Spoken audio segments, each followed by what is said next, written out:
Bonjour à tous, aujourd'hui Pourquoi pas moi s'ouvre un nouveau secteur, celui de l'éducation, avec le témoignage de Florence Raveau, directrice d'Esquirol. Bonne découverte!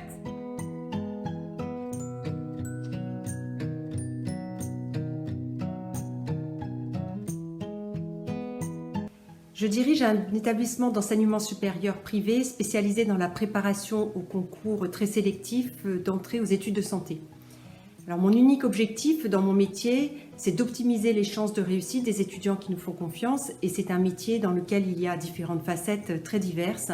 La pédagogie, bien évidemment, le recrutement et le suivi des étudiants, le management d'équipes pluridisciplinaires et enfin la gestion d'un établissement d'enseignement supérieur qui est une véritable entreprise qui doit mobiliser l'ensemble de ses ressources au profit de nos étudiants. Donc, je suis diplômée d'une école de commerce. J'ai exercé pendant plus de 15 ans dans des fonctions financières. Et puis, après ces expériences très enrichissantes, j'ai souhaité transmettre mes expériences acquises. Donc, j'ai commencé à enseigner dans une école de commerce, ce qui m'a vraiment confortée dans mon idée. Et donc, depuis maintenant plus de 20 ans, j'ai décidé de me spécialiser dans l'enseignement supérieur, où j'ai occupé plusieurs postes dans différentes structures et dans des environnements nationaux et internationaux. Tout d'abord, c'est sa finalité.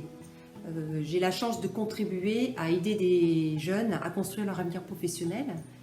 Et donc, ça, c'est déjà énorme en soi.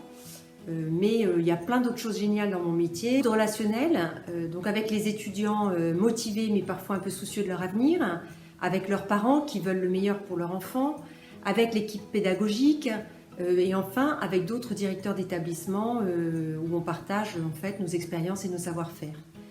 Et enfin, ce qui est génial et très gratifiant, c'est bien évidemment les messages de nos étudiants et de leurs parents à l'issue de leur prépa, qui là est vraiment très important pour nous.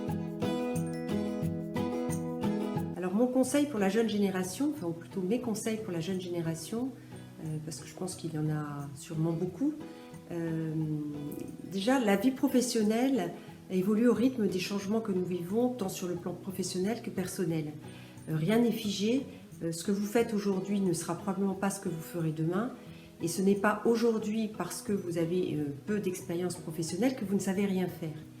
Donc, ce qui me paraît important, c'est surtout de foncer, d'explorer, de vous donner les moyens, d'interroger et surtout de vous poser la question de qu'est-ce qui a du sens pour vous.